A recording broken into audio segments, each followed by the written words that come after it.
Por favor, acompáñenme en sus Biblias a Colosenses capítulo 3, como se anunció. Era la intención estudiar los versículos 16 y 17, pero luego me di cuenta que si lo hacía íbamos a dejar de cubrir el versículo 16 y su riqueza, como era la mejor manera de hacerlo, y vamos a dejar el 17 para otra ocasión. Colosenses 3, 16. Dice que la palabra de Cristo habite en abundancia en ustedes, con toda sabiduría, enseñándose y amonestándose unos a otros, con salmos, himnos y canciones espirituales, cantando a Dios con acción de gracias en sus corazones. Pidamos al Señor su ayuda, hermanos. Señor, venimos delante de ti luego de haber exaltado tu nombre por medio de himnos y canciones espirituales. Recíbelas, oh Señor, como olor fragante delante de ti. Te rogamos que en tu misericordia tú nos permitas seguir adorándote por la manera reverente, solícita con la que escuchamos tu palabra. Que sigamos adorándote al exponer tu palabra, procurando que los ojos de la mente, del corazón, se dirijan solo a ti y a tu gloria. Abre nuestro entendimiento, Señor, para comprender tu palabra y lo que tú demandas de nosotros en ella. Y danos un corazón obediente para obedecerla. Te pedimos tu ayuda y tu bendición en el nombre de Cristo. Amén. Muy conocido por muchos de ustedes en Lucas 6:45 dice, de la abundancia del corazón habla la boca. Lo dijo el Señor Jesucristo. Nuestras palabras definitivamente revelan lo que abunda en nuestros corazones. Se podría decir que nuestras bocas son como un tipo de ventana que una vez la abrimos, dan a conocer a aquel que nos escucha lo que hay aquí dentro. Si tú estás hablando con un amigo y lo único que ese amigo habla es de deportes, o de lo único que el amigo habla es de dinero, te vas a dar cuenta prontamente de que el amigo, para él, lo más importante y lo que más abunda en su mente y su corazón es el deporte y es el dinero. No hay que ser un científico, no hay que ser un erudito para llegar a esa conclusión. Porque ciertamente, como el Señor dice, de la abundancia del corazón, de lo que abunda en nuestros corazones, nuestras bocas hablan. Es lo mismo cuando uno, por ejemplo, derrama una cantidad sobreabundante de agua en un vaso. Lo que se desparrama de ese vaso, obviamente, es lo que le echamos, es agua. Lo que se desparrama por nuestras bocas, si así pudiéramos decirlo, es lo que hay mucho aquí dentro de nosotros. Si una persona, por ejemplo, está abrumada con pensamientos ansiosos por algún examen que tiene, o por alguna entrevista que tiene, o por una situación difícil que le espera, generalmente lo que saldrá más por esa boca es lo que abunda en esa mente ansiosa. De la abundancia del corazón habla la boca. Nuestro texto, como se habrán dado cuenta en Colosenses 3:16, nos habla de abundancia. Nos habla de abundancia y de algo que debe abundar tanto que hasta se desborde en nuestras vidas. Nuestro texto, como ya leímos, es Colosenses 3:16 en nuestra serie de estudios expositivos de esta epístola tan cristocéntrica que ya llevamos varios meses estudiando. Y vamos a dividir este estudio en 3 partes.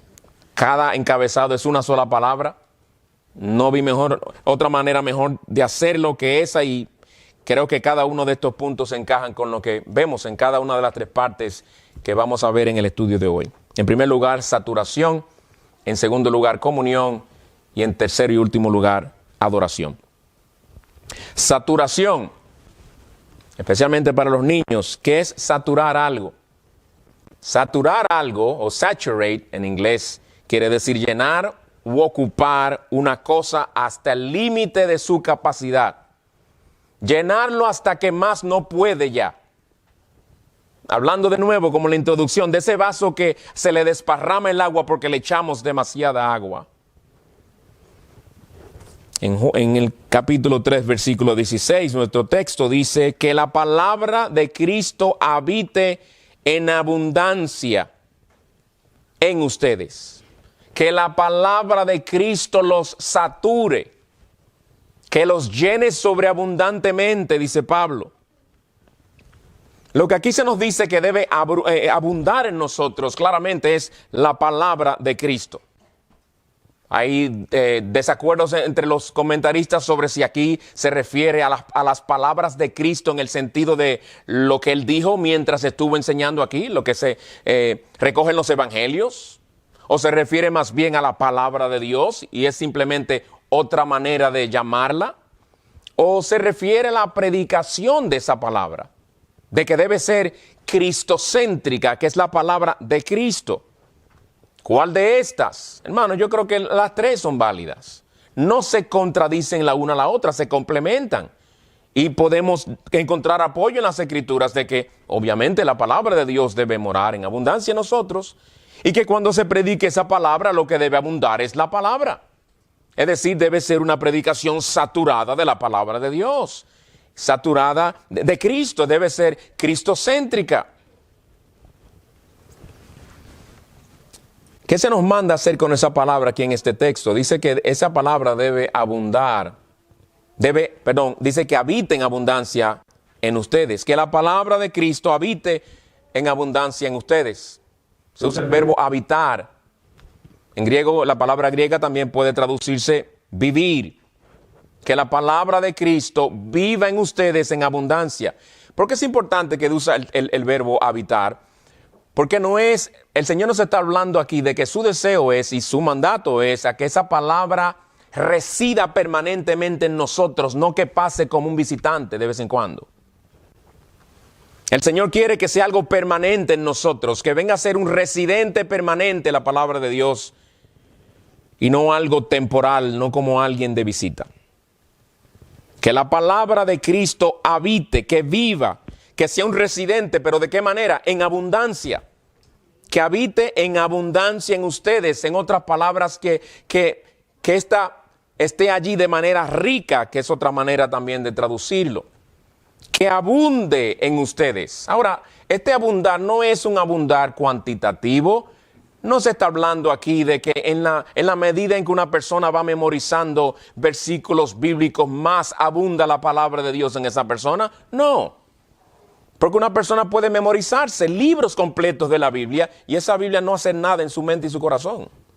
Y esa palabra no traer realmente una transformación ni llevarle a ser más como Cristo. Es simplemente un individuo que ha atesorado, que se ha embotellado mucho contenido bíblico para nada. En Mateo capítulo 4, cuando Satanás tienta al Señor Jesucristo, le cita dos textos. Hace una combinación de dos textos, fuera de contexto, por cierto, para tentar al Señor. Aún el diablo conoce las Escrituras. Los falsos maestros, ¿qué usan? Verdad mezclada con mentira. Pero para usar la verdad tienen que conocer la verdad. El asunto no es un asunto de qué cantidad de versículos habitan en mi mente y en mi corazón, sino que esa palabra debe hacer algo en nosotros. Es la idea como vamos ahora a pasar a explicar. Porque la mejor manera de realmente entender lo que aquí nos está diciendo, de que esa palabra habite en nosotros en abundancia, es yendo el texto paralelo que nuestro hermano Ismael leyó esta mañana, y va a aparecer en sus pantallas dos columnas. Creo que es una buena manera de comparar los dos textos paralelos y ver, ¿tienen los mismos colores o son diferentes colores? Ok, aquí yo lo tengo en diferentes colores para enfatizar, pero el hecho es que fíjense en el amarillo con amarillo y el amarillo en Efesios 5, cuando lo comparan con el amarillo en el Colosenses 3:16, es básicamente el paralelo, ahí está el paralelismo. Dice en Efesios 5, 18 y 19, y no se embriaguen con vino en lo cual hay disolución, sino sean llenos del Espíritu. Hablen entre ustedes con salmos, himnos y cantos espirituales, cantando y alabando con sus corazones al Señor. Si se fijan en el contenido de ambos textos, se parecen. Hay un parecido. Hay palabras diferentes, pero hay un parecido. Pero lo que es diferente y en realidad también está asociado y relacionado una cosa con la otra, es que cuando Pablo dice sean llenos del Espíritu, en nuestro texto el equivalente sería que la palabra de Cristo habite en abundancia en ustedes. Es más fácil ver el paralelismo entre hablen entre ustedes con salmos, himnos y cánticos espirituales y enseñándose y amonestándose unos a otros con salmos, himnos y canciones espirituales. Se parece más todavía que lo que se parece a la primera parte. Pero ahí es lo que quiero enfatizar. En Efesios 5:18 se nos dice, sed llenos del Espíritu. Nuestro texto, que la palabra de Cristo abunde en abundancia en ustedes. Cuando en la Escritura se nos habla, especialmente en el Nuevo Testamento, de que alguien está lleno de algo, generalmente lo que se quiere comunicar es que esa persona está siendo controlada o dominada por ese algo. Ejemplos de ello, por ejemplo, es cuando en segunda de Pedro, capítulo 2, versículo 14, hablando de los falsos maestros, dice allí, tienen los ojos llenos de adulterio. Entre las varias características de ellos, entre las varias manifestaciones de la maldad de su corazón, es que tienen ojos llenos de adulterio. Pero ¿cómo a uno se le puede llenar un ojo de adulterio, literalmente hablando? Obviamente es una manera figurativa de hablar.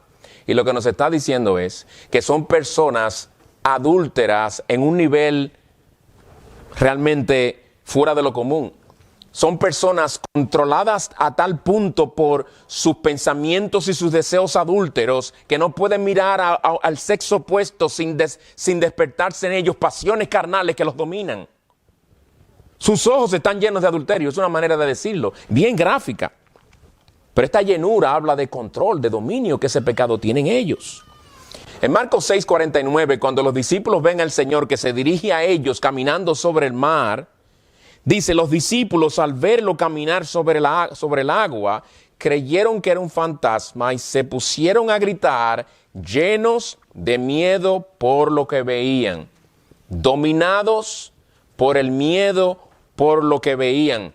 Si hubiéramos estado ahí, hubiéramos escuchado a los discípulos histéricos dando gritos como niños. ¿Del miedo? Cualquiera de nosotros hubiera reaccionado de la misma manera.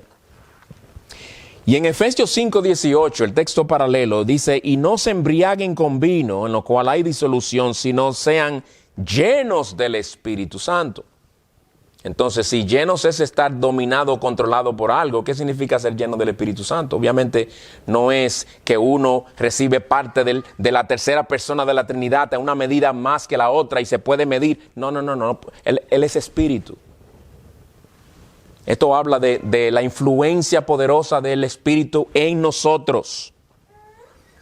Por eso es que él lo contrasta con el vino, con el embriagarse con vino. ¿Y qué tiene una cosa que ver con la otra? Suena extraño, ¿verdad? ¿Qué tiene que ver embriagarse con vino con ser lleno del Espíritu Santo, que parecen tan incompatibles? Bueno, que el embriagado está bajo la influencia dominante del alcohol y el que es cristiano y está creciendo en gracia y madurando, vive bajo la influencia poderosa del Espíritu Santo. Estamos hablando de influencia. De eso es que está hablando Pablo aquí. Cuando llevamos este texto paralelo, que lo estamos usando para ayudarnos a entender mejor nuestro texto, para dejar que las Escrituras interpreten las Escrituras, lo que tenemos es entonces que cuando dice que la palabra de Cristo habita en abundancia en ustedes, lo que nos está diciendo es que la palabra de Cristo ejerce una influencia poderosa en ustedes. Una influencia poderosa en ustedes que los llene, que los domine. No tanto en cantidad de versículos memorizados, recuerden. John MacArthur, en su comentario del libro de los Colosenses, dice lo siguiente. El resultado de ser llenos del Espíritu es el mismo que el de que la palabra de Cristo habite en abundancia en nosotros. Por lo tanto, los dos son la misma realidad espiritual vista desde dos ángulos. Ser llenos del Espíritu es ser controlado por la palabra. El que la palabra habite en abundancia en nosotros es ser controlados por el Espíritu. Son sinónimos, básicamente. ¿Y eso es así porque MacArthur lo dice y suena bonito? No. Es así porque si vamos a la Escritura, si empezando con el libro de los Hechos, encontramos una conexión inseparable, si podría decirlo así, entre la llenura del Espíritu y el hablar la palabra de Dios con denuedo. Generalmente, si tú has leído el libro de los Hechos, especialmente recientemente, se habrá dado cuenta que cuando hay muchos textos que dicen, y fueron llenos del Espíritu Santo y hablaron con denuedo la palabra. Y fueron llenos del Espíritu Santo y predicaron la palabra. Entonces tenemos en Efesios 5 la llenura del Espíritu y en nuestro texto la palabra. Es esa relación inseparable entre el Espíritu y la palabra misma que Él inspiró. El Espíritu de verdad que Jesús dijo que enviaría, que nos guiaría toda la verdad. Es el Espíritu que nos capacita para proclamar esa verdad y nos capacita también y nos santifica por medio de la verdad. Oración que el mismo Señor Jesucristo hizo al Padre. Santifícalos en tu verdad, tu palabra es verdad. Pues esa llenura habla de ese control que la palabra de Dios debe ejercer en nuestras mentes y corazones. Al nosotros absorber esa palabra tanto en nuestra lectura personal como absorberla mientras escuchamos la palabra predicada. Pero Pablo dice algo más, porque él es un poco específico aquí. Dice que la palabra de Cristo habita en abundancia en ustedes. También los comentaristas tienen desacuerdos en ese sentido. Yo no le aburro con muchas de las cosas que los comentaristas no están de acuerdo, porque no es necesario, perderíamos tiempo. Pero es una pregunta válida. Si tú estás leyendo tu Biblia en tu devocional personal y llegas a ese texto y dices, bueno, que la palabra de Cristo habita en abundancia en ustedes, ¿quiere decir en uno individualmente o quiere decir en nosotros colectivamente como iglesia? ¿Qué es lo que está diciendo realmente? ¿Debería entenderse individual o colectivamente? Yo creo que debe entenderse colectivamente, que Pablo está hablando realmente a los colosenses como iglesia, que se aseguren de que esa palabra more en abundancia en ellos como iglesia. Pero esa iglesia está compuesta, ese edificio espiritual está compuesto de piedras individuales, que individualmente deben también hacer que esa palabra de Cristo more en abundancia en ellos. Pero lo que realmente confirma que Pablo está dirigiéndose a ellos hablando en un sentido colectivo es lo que le sigue al versículo. Oigan lo que dice. Que la palabra de Cristo habite en abundancia en ustedes, con toda sabiduría, enseñándose y amonestándose unos a otros. Él está hablando a ellos en su responsabilidad de uno para con otros. Está hablando en un contexto colectivo. Claro, debemos decir que también puede entenderse e interpretarse en un sentido individual, porque en la medida en que cada uno de nosotros vamos llenándonos de esa palabra y esta abunda en nosotros, en esa misma medida abundará en toda la iglesia. Porque la salud de la iglesia está según estamos tú y yo, espiritualmente. Tú y yo contribuimos a la salud espiritual de la iglesia o al deterioro espiritual de la iglesia, dependiendo de cómo estemos. Todos tenemos una responsabilidad para con la iglesia local a la cual pertenecemos. Ahora, en resumen, ¿qué es, para pasar luego al segundo punto, a qué se nos llama aquí en lo que hemos visto hasta ahora? ¿A qué es que se nos llama? Por un lado, a que nos esforcemos por alimentarnos de la palabra de Cristo y exponernos a ella para que ésta ejerza una influencia poderosa y transformadora en cada uno de nosotros y por lo tanto colectivamente. Ahora, desde la perspectiva del que le toca predicar la palabra en la iglesia, es un llamado a que los predicadores procuren que sus sermones expongan las escrituras para que éstas y no sus ideas personales sean las que abunden en los hermanos de la iglesia. Amén. Ese es el llamado también, llamado a los creyentes de la iglesia, como el llamado también a aquellos que enseñan en la iglesia. Pues ese es el primer punto, hermano, saturación. ¿Saturación de qué? ¿Saturados de qué? Saturados de la palabra de Cristo. Debe abundar en nosotros. En segundo lugar, comunión. Porque Pablo allí sigue diciendo en el texto, con toda sabiduría, enseñándose y amonestándose unos a otros. Unos a otros. Todo lo demás que Pablo sigue diciendo ahora en este versículo 16 son los resultados de estar llenos de la palabra de Cristo. Y aquí se ve que la exhortación es principalmente colectiva, porque ahora nos llama a usar eso que ya hemos absorbido, a usarlo en nuestra comunión con los hermanos. Específicamente al cumplir estos deberes entre los tantos que hay, de enseñarnos unos a otros y de amonestarnos unos a otros. Eso es la verdadera comunión cristiana. En la verdadera comunión cristiana hay en ese contexto, obviamente tiene que haber comunicación. En esa comunicación nos hablaremos de cómo está el trabajo, de cómo está la familia, de cómo está la salud. Pero también hablaremos de cómo está tu andar con el Señor, de de cómo está tu vida espiritual, de cómo estás en tu lucha con tus pecados, de si hay algo por lo cual deseas que ore por ti. Y también habrá necesidad de uno acercarse al hermano a quien uno vea quizás descuidándose en algún área específica con el fin de cumplir nuestros deberes para con ellos.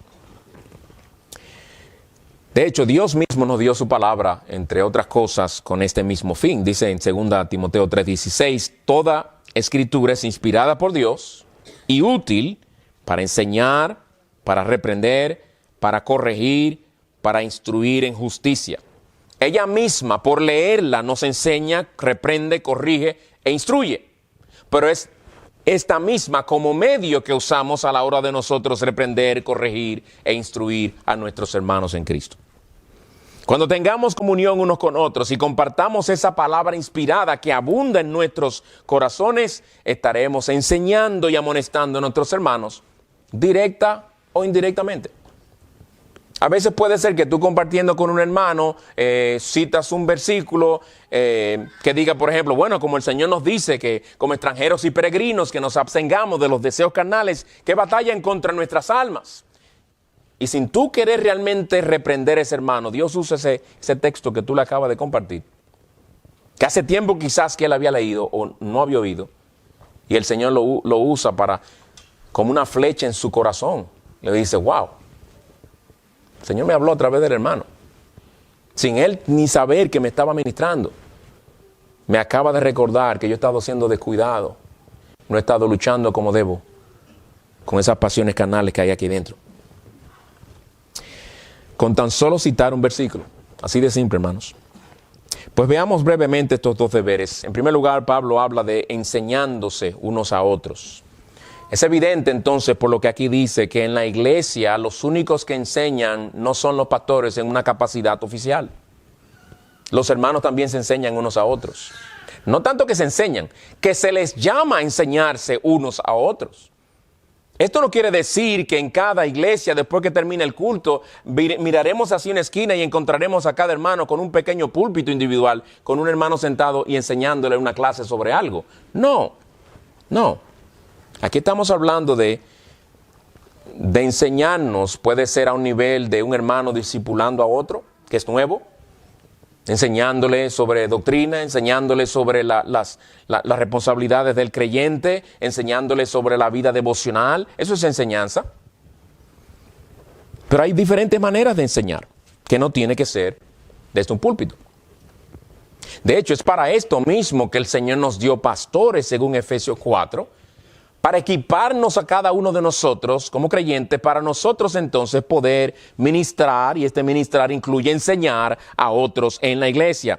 Efesios 4, 11 y 12 dice, y obviamente aquí hay varios oficios y varios dones especiales que ya no están en vigencia en el pueblo en la iglesia de Cristo, pero dice, y él dio, hablando de Cristo dio a algunos el ser apóstoles, a otros profetas, a otros evangelistas, a otros, esto sí, hay hoy, pastores y maestros, miren el propósito, a fin de capacitar a los santos para la obra del ministerio, para la edificación del cuerpo de Cristo. A veces queremos eliminar a fin de, y llegar hasta ministerio, quitar eso y ponerlo de esta manera. Nos ha dado pastores y maestros para la edificación del cuerpo de Cristo. No podemos quitar esa otra parte. Aunque algunos quizás crean que no sea necesario. No, ese es el llamado que Dios ha dado a los pastores y maestros, enseñarle al pueblo de Dios, para que estos hermanos, a la palabra de Cristo abundar en ellos puedan enseñar y amonestarse mutuamente. Es una responsabilidad que tenemos. Señores, en el Nuevo Testamento se ve claramente, especialmente por los escritos de Pablo, que la función del ministerio en la iglesia de Cristo es un trabajo en equipo. Es un trabajo en equipo. Por eso Pablo habla de los tantos colaboradores, entre ellos hombres y mujeres que él tenía. Léase Romanos 16. Una lista de nombres grandísima y entre hombres y mujeres que eran colaboradores de Pablo. Priscila y Aquila los llama colaboradores también. Y colaboradores no era, Pablo, ¿quiere su cafecito hoy? No era dándole el cafecito a Pablo. Era ministrando también. No, en muchos casos, detrás de un púlpito enseñando públicamente en la iglesia, pero que no es necesario y no es la única manera en que uno puede ministrar a sus hermanos. Un ejemplo de eso lo encontramos en Priscila y Aquila, quienes escuchan a Apolo, un hombre poderoso en palabras, como dice el libro de los Hechos, capítulo 18, oyen que era tremendo predicador, pero se dieron cuenta que estaba carente de cierto entendimiento más profundo sobre el evangelio. Y ellos toman a este hombre de Dios y le enseñan a más profundidad sobre el evangelio de Cristo. De modo que cuando leemos en Hechos 18, versículos 27 y 28, lo que se dice allí ya ocurre después de que Priscila y Aquila se sentaron y seguro pasaron un tiempo enseñándole un poco mejor a Apolos. Dice, cuando Apolos, y estoy saltando parte del pasaje, cuando Apolos llegó, ayudó mucho a los que por la gracia habían creído, porque refutaba vigorosamente en público a los judíos, demostrando por las Escrituras que Jesús era el Cristo. Esa parte final, demostrando por las Escrituras que Jesús era el Cristo, él vino a entender con más profundidad eso y pudo usarlo para predicar más claramente el evangelio a aquellos judíos inconversos, porque Priscila y Aquila se sentaron con él y le enseñaron. Así que contribuimos a que la palabra de Cristo more en abundancia en nosotros, colectivamente, enseñándonos unos a otros. Y para enseñarnos tenemos primero que hacer que esa palabra abunde en nosotros mismos, es decir, debemos estudiarla, porque ¿qué le vamos a dar al otro si nosotros no tenemos nada? Niños, ustedes han visto los pajaritos cuando alimentan, las madres alimentando a sus polluelos que están en el nido, ¿verdad? ¿Lo han visto? Que le dan gusanitos. Para la mamá darle gusanito, ella primero tiene que comer su gusanito, el gusanito. Y, aunque suena un poco asqueroso, pero escupe el gusanito para darle la comidita escupida a su cría. Pero ella tiene que comérselo primero. Tú y yo no vamos a poder enseñarle nada a nuestros hermanos si nosotros primero no aprendemos. Si tú y yo primero no estudiamos, si tú y yo primero no echamos muchas páginas hacia la izquierda, es una manera de decir estudiar, la escritura a fondo, libros, nosotros mismos nutrirnos. Pero también Pablo dice que debemos, como resultado de que la palabra de Cristo mora en nosotros en abundancia, es que debemos amonestarnos unos a otros. Dice, amonestándose unos a otros. Y sí es verdad que amonestar significa, entre otras cosas, reprender, pero amonestar significa, y se enfatiza mucho su uso para hablar de advertir, porque también significa eso. Advertir, y así que lo voy a tomar en este caso. Todos nosotros necesitamos que nuestros hermanos, cuando haya la necesidad, nos adviertan de peligros en los que podemos vernos o en los que nos encontramos por algún descuido espiritual o por alguna conducta antibíblica en la cual estamos involucrados. Los necesitamos. Y un texto muy claro de una advertencia bíblica bien solemne y urgente es la de Hebreos capítulo 3, versículos 12 y 13, que tú puedes usar y yo puedo usar para con mis hermanos en Cristo. Dice, tengan cuidado, hermanos, no sea que en alguno de ustedes haya un corazón malo de incredulidad para apartarse del Dios vivo. Es una advertencia solemne. Tú ves a un hermano que no está viniendo a los cultos, puede que ya se esté apartando del Dios vivo. Entonces a ti y a mí nos toca advertir a ese hermano, diciendo, hermano, ten cuidado, estoy preocupado por ti. Ten mucho cuidado. Porque lo que empezó con una inasistencia esporádica se ha convertido en un patrón. Y generalmente esos son los primeros pasos a la apostasía. Tú te encuentras en un terreno sumamente peligroso. Tú estás caminando sobre arena movediza, mi hermano. Abre los ojos. Vuélvete a tu Señor.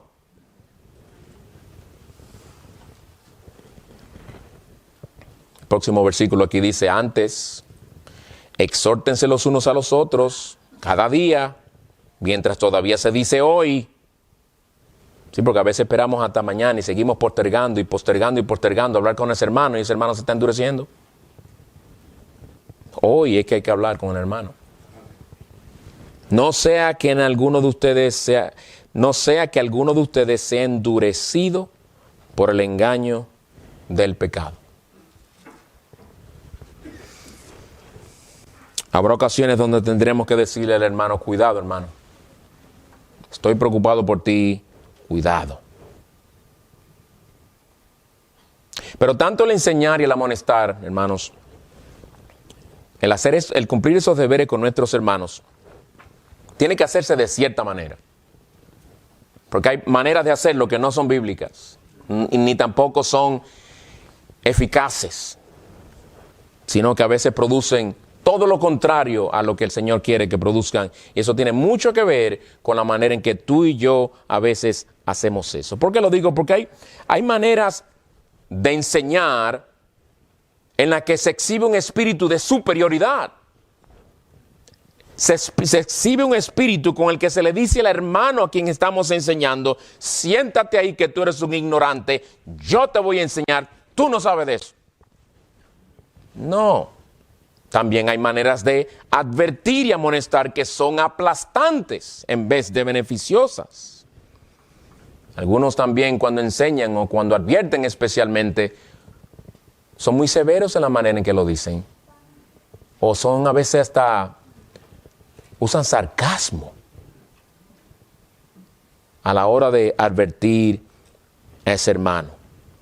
Mejor es decirle, ten cuidado, mi hermano, estoy preocupado que no te veo en los cultos, ¿qué está pasando? Primero pregunta, no condenes. No hagas como algunos que dicen, viene un señor a un general, encontramos a este hombre, pero no estamos seguros si él fue el que lo hizo. Fusílalo mientras investigamos. A veces fusilamos al hermano y ni investigamos. No seamos tan prontos a condenar. A veces lo aplicamos con nuestros hijos también. No preguntamos, venimos con la sentencia. Y a veces es cadena perpetua lo que queremos imponer. En vez de decirle eso, dile, hermano, te estoy preocupado, ¿qué es lo que está pasando? Muy diferente a decirle, el que juega con fuego se quema. ¿Qué es lo que está pasando? Tú estás raro. No, hermano, no es así. Fíjense que nuestro texto nos dice cómo debemos hacerlo, con qué espíritu, con qué actitud. ¿Y llenos de qué? Dice, con toda sabiduría, enseñándose y amonestándose unos a otros. No es como uno quiera, ¿no? Es con sabiduría. ¿Sabiduría terrenal? No, la celestial. Para enseñarnos y amonestarnos a nuestros hermanos, necesitamos sabiduría espiritual, sabiduría de lo alto. Enseñar y amonestar con falta de sabiduría puede hacerle daño al cuerpo de Cristo. Y lo grande es que esas personas que quieren enseñar y amonestar con un espíritu de arrogancia quizás, y no son bien recibidos, entonces el problema es el hermano, que está más duro de lo que pensaba, que no le recibió bien la reprensión. Analízate, no habrá sido quizás por la manera en que lo hiciste. No habrá sido por la manera en que lo hiciste. Pablo era consciente, Pablo mismo, como siendo un apóstol, era consciente de que él mismo necesitaba sabiduría a la hora de enseñar y amonestar. Menciona los dos deberes en el capítulo 1, versículo 28, hablando de sí mismo. Miren lo que dice. A él nosotros proclamamos, amonestando a todos los hombres y enseñando a todos los hombres con toda sabiduría, a fin de poder presentar a Cristo perfecto, a fin de presentar a todo hombre perfecto en Cristo. Dice Pablo, yo necesito sabiduría para esto no es fácil. Yo no puedo hacer que esta advertencia realmente produzca lo que debe producir en ese hermano y despertarlo y llevarlo al Señor de nuevo. Eso lo tiene que hacer el Señor. Y hermanos, ¿cómo es esa sabiduría con la que debemos enseñar y amonestarnos unos a otros? ¿Cuáles son algunas de sus características? Santiago 3:17 nos dice. Pero la sabiduría de lo alto es primeramente pura, después pacífica, amable, condescendiente, o lo que es lo mismo, o razonable, llena de misericordia y de buenos frutos, sin vacilación, sin hipocresía. Esta es la clase de sabiduría, hermanos, que necesitamos a la hora de nosotros acercarnos a nuestros hermanos. Debemos hacerlo con condescendencia. No en el sentido que se entiende la palabra condescendent, que eso es conado falso. Condescendence, condescendencia. No significa lo mismo. No es mirar a alguien como que yo estoy aquí arriba y tú estás allá abajo y te tengo pena, el pobrecito. No, no, no. Condescendencia es uno bajar al nivel del otro. No quedarte allá arriba, bajar al nivel del otro. Y es identificarse con el individuo, hablarle de corazón al individuo, reconocer que tú también tienes la misma tendencia, la misma debilidad que el individuo y realmente llevarlo a él, razonar con él y con misericordia, realmente compadeciéndote de su situación, no viniendo con la mentalidad de yo jamás haría una cosa así. Yo me molesto con esos hermanos que no vienen a los cultos. ¿Por qué tú te molestas? ¿Qué es lo que te molesta de eso? Que tú no eres así. Dale gracias al Señor que tú no eres así. Que para ti eso sería algo realmente doloroso, el dejar de venir o no de los cultos. Bueno, ese hermano no ha llegado a ese nivel espiritual, al nivel espiritual que tú has llegado por la gracia del Señor.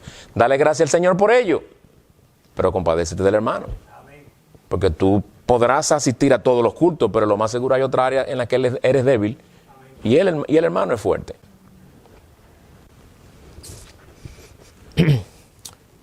Pues bien, saturación en primer lugar, comunión en segundo lugar, ahora tercer lugar, adoración.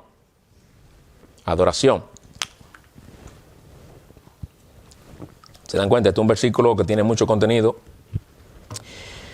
Leámoslo de nuevo. Que la palabra de Cristo habite en abundancia en ustedes con toda sabiduría, enseñándose y amonestándose unos a otros con salmos, himnos y canciones espirituales, cantando a Dios con acción de gracias en sus corazones. El estar saturado de la palabra de Cristo, según este texto, produce una adoración cristocéntrica y bíblica. Hay una conexión ahí inseparable también. Con salmos, himnos y canciones espirituales cantemos a Dios. Debo decirle otra área más donde los comentaristas están en desacuerdo, pero también, gracias al Señor, que no es el tipo de desacuerdo que si uno cree una cosa o cree la otra, se está desviando de la verdad. No, porque algunos dicen, bueno, salmos, himnos y canciones espirituales, se está hablando de las diferentes composiciones o diferentes maneras de alabar al Señor, los salmos inspirados, himnos y canciones espirituales compuestas por seres humanos. Puede ser. Pero también puede ser salmos, himnos y canciones espirituales, diferentes tipos de salmos que hay en los 150 salmos, y puede ser una referencia a todos los salmos, y de ahí se pueden agarrar algunos para decir, tú ves que la Escritura únicamente nos llama a cantar salmos, a cantar himnos inspirados por Dios únicamente y no ninguna otra cosa. Algunos caen en ese extremo, nosotros no estamos de acuerdo con eso. Pero hermanos, sean diferentes tipos de salmos o sean lo que entendemos salmos inspirados, himnos y canciones espirituales, aún escritas por seres humanos como nosotros, basadas en las Escrituras, todo esto podemos usarlo para adorar al Señor. El Señor nos está diciendo, obviamente, por este texto, que no hay una única tipo de composición y que no únicamente debemos cantar salmos, está claro. Hay dos textos en Nehemías donde se mencionan cánticos e himnos, obviamente estableciendo que hay una diferencia entre los dos y ambos se usan para la adoración. En Nehemías 12:27, en los tiempos de la celebración, de la dedicación de la muralla, se están preparando para ofrecer alabanza al Señor, reconociendo su ayuda, reconociendo su misericordia, y se están preparando para adorar. Dice en Nehemías 12:27, en la dedicación de la muralla de Jerusalén, buscaron a los levitas de todos sus lugares para traerlos a Jerusalén, a fin de celebrar la dedicación con alegría. ¿Y cómo iban a expresar esa alegría que tenían en el Señor? Con himnos de acción de gracias y con cánticos, acompañados de instrumentos, de címbalos, arpas y liras. Miren la conexión entre una adoración alegre e instrumentos que se usen, aptos para la adoración, y que se canten himnos y que se canten cánticos. Hay una mezcla aquí, una combinación, muy parecido a lo que Pablo está diciendo en Colosenses 3:16. También en el 12, versículo 46, porque y él está haciendo una referencia ahora al pasado, a los tiempos de los salmos, cuando David y Asaf los escribían, porque en los días de David y Asaf, en tiempos antiguos, había directores de los cantores, cánticos de alabanzas e himnos de acción de gracias a Dios. Y en Mateo 26:30 se nos habla de que el mismo Señor Jesús, después que celebraron la Pascua, la última Pascua con sus discípulos, cantó un himno. Y después de cantar un himno, salieron hacia el monte de los olivos. Él no únicamente cantaba salmos. Ahora, hermanos, ¿cuál es el énfasis de la exhortación? Eso es lo que nos debe interesar a nosotros. ¿Cuál es el énfasis de la exhortación de nuestro texto? ¿Que seamos variados en nuestra adoración? ¿Por eso menciona estos tres? No. El énfasis es que nos aseguremos de que la palabra de Cristo abunde en nuestra adoración. Ese es el énfasis. Fíjense que el énfasis ni es el estilo musical que debemos usar al adorar. No lo es. Pablo ni menciona un solo instrumento. Y no con esto estoy diciendo que no sea importante, pero el Señor no lo menciona aquí, ni lo menciona en ningún pasaje directamente, en cuanto a qué instrumento usar o no. Esto no quiere decir que pensamos que cualquier estilo musical sea apropiado para la adoración, porque no todo estilo musical es apropiado para la adoración. En eso estamos claros. Pero algo que sí debe realmente entristecernos el corazón y quebrantarnos el corazón como pueblo de Dios es ver los debates feroces e interminables en la iglesia de Cristo del presente sobre cuál es el estilo musical que agrada a Dios. Debates feroces. Y especialmente cuando se habla de instrumentos y se habla tan dogmáticamente de ellos como si Dios nos hubiera revelado cuál es el instrumento que me agrada. No solamente este más este.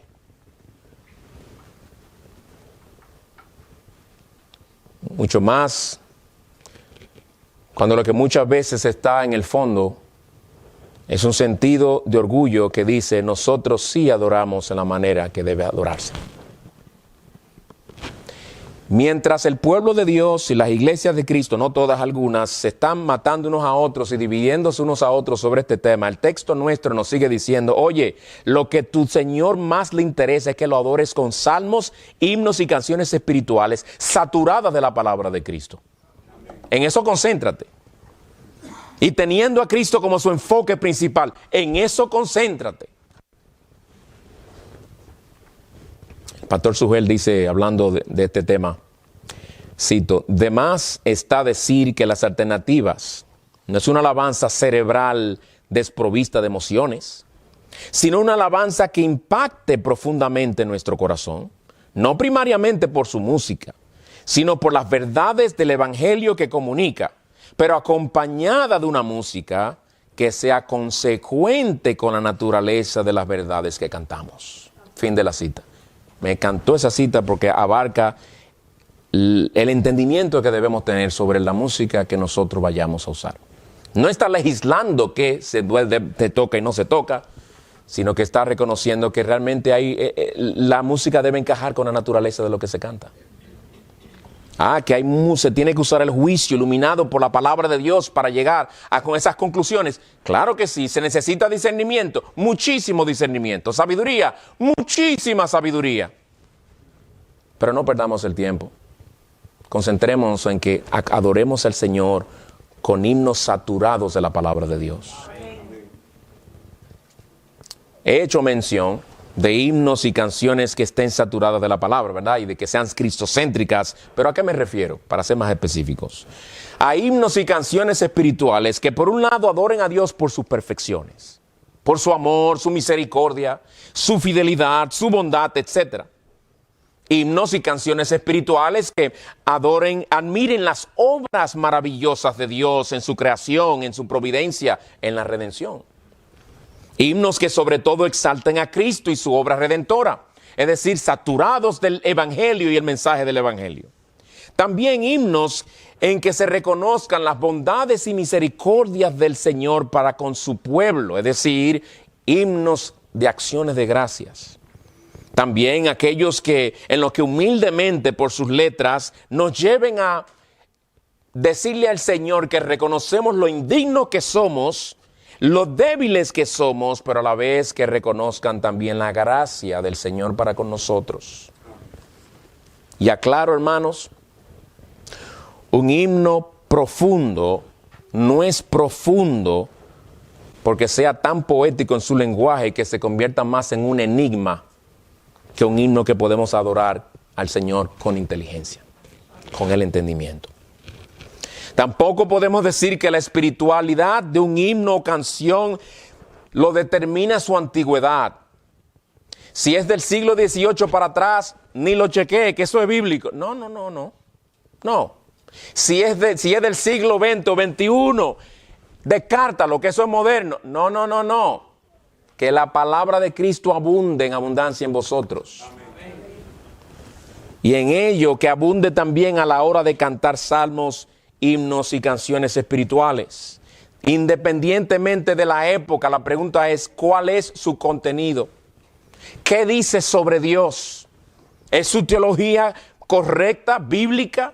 ¿Es equilibrado en su teología? ¿Cómo habla del ser humano? ¿Se sobreenfatiza las emociones? ¿Se queda en el hombre? ¿Es un himno hombrecéntrico? ¿O es teocéntrico? Sea antiguo o moderno, todo himno o canción tiene que filtrarse a través de Colosenses 3:16, nuestro texto. Está saturado de contenido bíblico.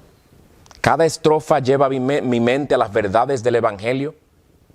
Una verdad sigue la otra en una manera lógica, secuencial. O están las verdades distribuidas por ahí que uno ni entiende lo que está cantando. Dirige mi mente a la grandeza de Dios y a sus obras maravillosas. Puedo cantarlo con el entendimiento porque entiendo sus letras, sus estrofas, su contenido. O ese himno es más bien un crucigrama que me deja rascándome la cabeza diciendo, ¿y qué dije yo? Por ejemplo, el muy admirado y respetado y sólido himno Castillo Fuerte, nuestro Dios. No es que voy a criticarlo, por cierto. Pero hay una palabra muy antigua ahí que no todo el mundo lo entiende. Y si uno no va a su casa y busca, o termina el culto y busca en Google un diccionario y revisa lo que significa pugnar, especialmente la generación joven, no me entiende lo que es pugnar. Por nosotros pugnará de Dios el escogido, dice. Y yo me pregunto, lo que tantos años hemos cantado ese himno, si realmente no entendemos lo que es pugnar y al oírlo nos quedamos como una gallina viendo televisión, entonces, ¿qué hemos hecho? ¿Hemos ido a buscar para poder cantar con el entendimiento el himno? Pugnar es luchar, batallar, pelear. Uno quizás conoce más la palabra, una pugna, tuvieron una pelea. Por nosotros va a luchar el Hijo de Dios, es lo que está diciendo. Oh, ahora es que yo entiendo. Después de 30 años. Después de 30 años. Debemos ser diligentes, hermanos. Yo no estoy diciendo que un himno no pueda tener una palabra que sea, bueno, porque también tenemos que seguir aprendiendo, ¿verdad? Pero hay himnos con palabras muy, muy antiguas. Y debemos procurar nosotros cantar con el entendimiento del Señor. Yo tengo que saber qué le estoy diciendo al Señor. Por eso tengo problemas con algunos himnos en inglés, porque yo no hablo el inglés así, nadie habla el inglés así. Estoy hablando del inglés antiguo. Y hay cosas que uno le dice al Señor, aún en español, que no sabe lo que está diciendo. Pero a la vez, el otro extremo es que todas las palabras sean inteligibles, que todas las palabras sean modernas, pero no hay un contenido bíblico. Eso hay que descartarlo.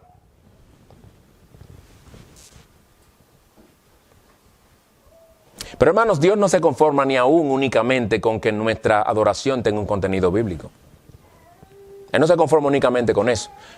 Porque podríamos cantar himnos sólidos, saturados de la palabra de Dios, pero si el corazón no está involucrado, ¿qué estamos haciendo? ¿No fue esa la queja del Señor contra su pueblo de antaño? Eso fue lo que dijo el Señor. Este pueblo de labios me honra, mas su corazón está lejos de mí. Y cantaban salmos, pero lo que el Señor busca es el corazón. Por eso Pablo concluye nuestro texto diciendo, cantando a Dios con acción de gracias en sus corazones. No perdamos de vista eso. En sus corazones. Y este texto dice dos cosas. Es a Dios a quien cantamos. Hermano, descubrió bicarbonato en polvo. No, yo sé que suena como algo lógico. No hay que mencionarlo. Cantando a Dios. Y cualquiera dirá, pero ¿y quién no sabe que cantamos a Dios? Sí, tú lo sabes, yo lo sé, pero realmente cantamos siempre a Dios. Con nuestra mente y nuestro corazón totalmente involucrados. En una manera perfecta. Nunca están nuestras mentes en que dejen la estufa. Que si se está quemando, no. O qué va a pasar mañana cuando el jefe vea que el informe no está listo. Dime si yo tengo problemas. Tengo que traer mi mente a cada rato a lo que estoy haciendo. Y una de las mejores maneras de traerlo es recordando a quién estamos adorando. Aquí no estamos cantando para simplemente unirnos a un grupo de voces que está cantando como parte de una liturgia. Estamos adorando a Dios mismo. Estamos ofreciéndole a Él adoración que deseamos que Él la acepte, la reciba y se deleite en ella a través de Cristo. Pues es importantísimo que recordemos eso. El texto dice, cantando a Dios. Pero también dice, con acción de gracias en sus corazones. Nunca debemos dejar de maravillarnos del favor inmerecido de Dios para con nosotros. Siempre debemos venir con ese sentido de, Señor, gracias por tu misericordia para conmigo. Gracias. Yo estaba bajo tu ira hace varios años atrás. Hoy estoy bajo tu amor y favor en Cristo. Gracias por tu obra en mí. Por eso que con frecuencia debemos traer a nuestras mentes el amor de Cristo por nosotros. Si no nos cuidamos, hermanos, fácilmente podemos llegar a dar por sentado nuestra gloriosa salvación. Pues hermanos, hemos visto saturación, comunión y adoración. Vamos a ver unas cuantas aplicaciones para llevar esto un poco más a la práctica. Empezando en primer lugar con la siguiente. En nuestro texto pueden verse 3 rasgos distintivos de una iglesia saludable. 3 rasgos distintivos de una iglesia saludable. En primer lugar, podemos tomar la primera parte como la predicación expositiva. Predicación expositiva, que la palabra de Cristo habite en abundancia en ustedes. En una iglesia local, ¿cuál es una de las mejores maneras de que esa palabra abunde? Predicando expositivamente la palabra. No hay mejor manera, y me convenzo cada vez más, hermanos, no hay mejor manera de cumplir con esta exhortación en una iglesia que enseñando todo el consejo de la palabra de Dios de manera expositiva. ¿Qué es un sermón expositivo? Oí un siervo de Dios o leí, no me acuerdo, la manera más simple de explicar lo que es un sermón expositivo es esa clase de predicación en la que el mensaje del sermón es el mensaje del texto. Lo que el texto dice no lo determina el predicador, lo determina el texto mismo. Y lo que hace el predicador es presentar delante del pueblo de Dios, he aquí lo que este texto que tienen delante de sus ojos dice. Y lo dice porque aquí también dice esto, y aquí también dice esto, y aquí también dice lo otro. La misma palabra de Dios arrojando luz sobre el texto, aún en aquellas partes que sean un poquito oscuras, para poderlo entender mejor, para poder realmente saber cómo aplicarlo y conocer lo que realmente el Señor me está diciendo a mí. Y para eso el predicador tiene que pensar y preguntarse, ¿qué le quiso decir el apóstol a aquellos hermanos en aquella parte del mundo en el primer siglo? ¿Qué quiso él decirles a ellos? Eso evitará que el predicador se dedique a solamente hablar de sus propias ideas, de sus propias frustraciones, de sus sueños. La predicación temática, aunque tiene su lugar, y hemos estado leyendo como iglesia sobre ese tema, la predicación temática, aunque tiene su lugar, generalmente imparte a la iglesia los temas favoritos del predicador. Eso es lo que tiende a pasar. Y yo creo que hoy, y en lo que hemos estado haciendo con Colosenses, eso es un ejemplo de ello. Y el texto de hoy lo voy a usar como ilustración. ¿Qué hemos hecho? Hemos expuesto lo que Colosenses 3:16 dice, en cada una de sus partes, dividido en 3 partes. Aunque no lo haya dividido en 3 partes, el hecho es viendo sus componentes, viendo y respondiendo a la pregunta, ¿qué es lo que el texto realmente dice y qué nos dice a nosotros? Esa parte que nos dice a nosotros la estamos viendo ahora en la aplicación. Pero si yo fuera a predicar temáticamente, lo más seguro usaría el texto al principio, lo citaría, explicaría un poquito y hablaría del tema de la adoración, sea en un sermón o varios sermones. Un sermón temático basado en ese texto. Pero no es lo que hemos hecho. Estamos viendo lo que el texto mismo dice y eso es lo que se llama una predicación expositiva. Pero aquí también tenemos otro rasgo de una iglesia saludable, es la comunión entre los hermanos. Una iglesia en la que los miembros o los que visitan se sientan, reciben el que está dirigiéndoles en la adoración, adoran y luego reciben la predicación de la palabra para luego ponerse de pie e irse a sus respectivos carros y a sus hogares. Es casi el equivalente de venir a un cine. Debe haber comunión. Debemos intencionalmente decir, ven acá, pero el hermanito tal, hace tiempo que yo no me detengo a hablar con él o a hablar con ella. Este domingo voy a sacar un tiempo para hablar con ella. Y yo no viene con esa mentalidad. Déjame salirme un poquito del circulito que he formado porque tengo más confianza y más afinidad con estos hermanos. Tengo que conocer a otros hermanos y entonces la persona intencionalmente va a tratar de conocer a otros hermanos. ¿Por qué? Porque esos hermanos, según la palabra de Dios, necesitan que tú los enseñes y que tú los amonestes en el momento debido. En una iglesia saludable no solo los pastores enseñan y amonestan. De hecho, generalmente son los hermanos que se dan cuenta más prontamente de los problemas o debilidades de los hermanos al tener comunión unos con otros.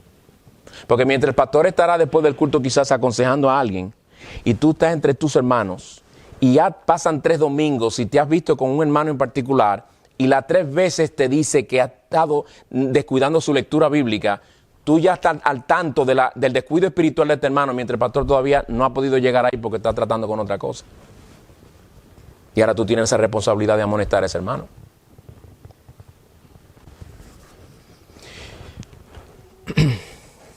Es decir, cuando tenemos comunión unos con otros y notamos cosas, no es para quedarnos callados, salir corriendo al pastor o mandarle un mensaje de texto. Pastor, háblase con fulano. ¿Qué pasó? Háblase con fulano, hay algo raro ahí. No, pero ¿qué hay de raro? Yo no sé. Hermano, ¿viste algo raro? ¿Algo te inquietó? ¿Qué dijiste, hermano? ¿Qué le dijiste? No dejes pasar esa oportunidad. No es que saltemos a cada cosa, porque a veces hay bueno esperar si hay un patrón en ciertas cosas. Hay cosas que hay que esperar si hay un patrón. Puede ser una situación de un momento dado. Los hermanos mismos, al ser instruidos por los pastores, toman lo que han aprendido y lo usan para enseñarse y amonestarse mutuamente, ¿verdad? Como hemos visto. Y esta comunión incluye a los pastores. Los pastores son ovejas también. Los pastores necesitan tener comunión con los hermanos de la iglesia. Ellos necesitan invitarlos a ustedes a sus casas y ustedes a ellos a su casa para que se puedan conocer y para que ustedes también edifiquen a los pastores, edifiquen a los diáconos. Porque ellos también son hermanos en Cristo que necesitan de tu ministración. Hay pastores muy solos en las iglesias. No solamente porque quizás no tengan comunión ni amistad íntima con otros consiervos en el ministerio. Si no lo tienen y su mentalidad es que con los únicos que debe sostener una amistad es con sus consiervos en Cristo y no con los hermanos de la iglesia, ahí que va a estar solo. ¿Y quién le va a señalar entonces sus debilidades? ¿Y quién le va a señalar sus deficiencias en la predicación? ¿Es la iglesia que es columna y baluarte de la verdad? ¿Es la iglesia que debe ser celosa y cuidar que la verdad de Dios se predique con claridad y con pureza y con precisión? Es una responsabilidad grande que tenemos unos con otros. Por eso son los hermanos que tienen que ir a preguntar al predicador si predicó algo que no lo dejó muy claro o como que fue antibíblico en lo que dijo, o quizás se equivocó y dijo una cosa por otra. Pastor, ¿qué usted quiso decir con tal cosa? ¿Me puede aclarar? Porque no entendí. Me parece que en el tal texto dice otra cosa. ¿Usted me podía aclarar? Háganlo. En tercer lugar, adoración, con salmos, himnos y canciones espirituales. Esos otros rasgos distintivos de una iglesia saludable, que su adoración es una adoración que saturada de la palabra de Dios. Y miren esto, hermano, que es maravilloso también. En la medida en que nuestro conocimiento de la palabra de Dios va creciendo, más enriquecerá nuestra adoración. En el sentido de que cuando cantemos los himnos, podremos entender por qué dice eso esa estrofa. Si el himno trata de la gracia de Dios y nosotros no entendemos lo que es la gracia de Dios, no podremos cantar con el entendimiento. Mientras más tú creces en el conocimiento de la palabra, más vas a poder cantar los himnos con entendimiento y más vas a poder edificarte también por medio del contenido de los himnos.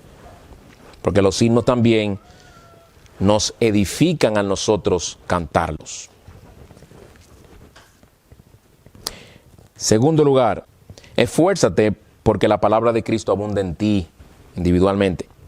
En esta iglesia la palabra de Cristo abundará corporalmente en la medida en que abunde en ti y abunde en mí. Tú y yo tenemos que estudiarla diligentemente, tenemos que sacar tiempo para en el camino, al trabajo, donde sea, es lo más recomendable, escuchar sermones, constantemente edificando nuestras almas, constantemente nutriéndonos de esa palabra. ¿Qué esfuerzo hiciste esta semana que pasó, mi hermano, para nutrirte de la palabra de Dios? Debemos hacer esos esfuerzos. Y para eso vamos a tener que disciplinarnos. De decir, ¿cómo vamos a usar nuestro tiempo? ¿Qué vamos a hacer? Debemos ser intencionales. Nunca va a ser, hermano, que tú enciendas el vehículo en camino a tu trabajo y de repente el teléfono Siri, en el teléfono tuyo, si tiene un iPhone, yo no sé cómo se llama el de Android si tiene uno, y te va a poner un sermón, el sermón que tú necesitas. Tú tienes que buscarlo tú. Tú tienes que ser intencional. Así de intencional como somos para poner 10 wins y oír noticias o Radio Guado o cualquier cosa o noticiero, así de intencional como somos, debemos ser intencional mucho más para decir, este es el sermón que yo voy mañana de camino al trabajo. Media hora de camino, ahí me tiro un sermón entero. Tú te puedes tirar una serie entera en un par de semanas y estar más edificado y nutrido en el Señor. Amigo que nos visita, muy contentos estamos de tenerte aquí. Si nunca habías venido y aún si sigues viniendo, eres visita regular también. Mi exhortación para ti es, lee la palabra de Dios. Dios usa su palabra para dar vida cuando estamos muertos en nuestros delitos y pecados. No tengo deseo, tú dirás, léela como quiera. Así como cuando tú tienes que comer porque sabes que necesitas nutrirte aunque tu estómago no está en las mejores condiciones. Lee la palabra de Dios. No tengas la Biblia de adorno como muchas personas. No la tengas abierta en el Salmo 23, cogiendo polvo sin necesidad. Tú quizás jamás has leído el Salmo 23. Y si lo conoces, sabes que dice, Jehová es mi pastor, nada me faltará. Entonces, léelo por lo menos el Salmo 23 y pregúntate, ¿Él es realmente mi pastor?